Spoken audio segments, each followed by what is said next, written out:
Okay, Ben, thanks a million for taking the time out of your schedule to speak to me. I'd like to start out by asking, for people who have no idea what this movie's about, can you tell me a little bit about the plot of Lost in Karastan?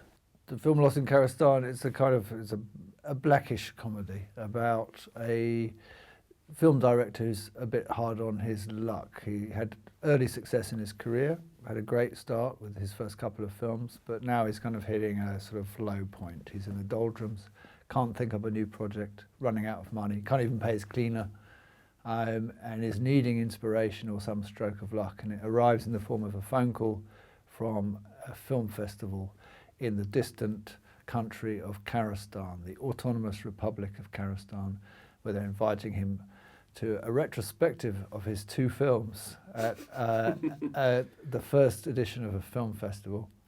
And it's the kind of thing he needs in his life, just to take a wild punt on some kind of out of the blue invitation. And he goes, and it's a disaster, and that's the film. I hope this is in no aspect autobiographical. The film is pretty much, when I say autobiographical, that's not quite right. It is based very much on my experiences, also the experiences of the co-writer Paweł Pawlikowski, another film director like me. Actually, it was his idea, and I think he got me on board because I'm also a film director who's travelled a lot, has shot a lot in countries like Turkey, Afghanistan, Kazakhstan. So we both had this broad experience of both filming abroad and also visiting very obscure festivals in the former Soviet bloc. So the two of us compiled our actual real experiences of film festivals and filming abroad. Plus we brought in some experiences that happened to friends of ours or other film directors we know. So even though the film is pretty much absurd, it's actually based on real events. Now, there are lots of funny, dark, and as you say, absurd scenes in this, such as showing one of our director's most hardcore sex scenes to a room full of children. Yeah. What's the weirdest experience you've had at one of these remote film festivals? I mean, I recently was at the world premiere of my latest film. I made another film after Lost in Karastan in China, where it appeared that the entire audience had either been forced to go there or paid to go there, or their teachers at university had made them go there. It didn't seem that there was actually anyone in the audience who was free willingly there. And this quite often happens. It happens more often than you think. That, for instance, like there are film festivals in the Gulf, in Abu Dhabi and Dubai, and actually there's no real kind of cinema-going culture there.